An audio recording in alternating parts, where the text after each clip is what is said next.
I have a little shadow that goes in and out with me, and what can be the use of him is more than I can see. Here is very, very like me from the hills of the heat, and I see him jump before me when I jump into my bed.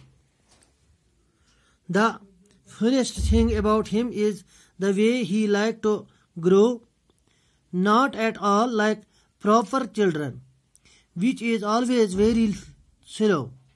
For he sometimes shoots up taller like an India rubber ball, and he sometimes goes so little that there is none of him at all.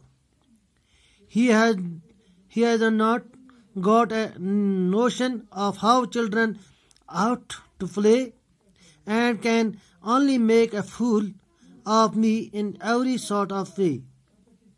He stays so close beside me, he is a coward, you can see. I would think it a shame to stick to nurse as that shadow sticks to me.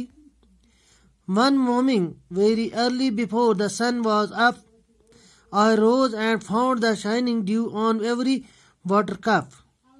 But my lazy little shadow, like an errant sleepy had seated at home behind me and was fast asleep in bed.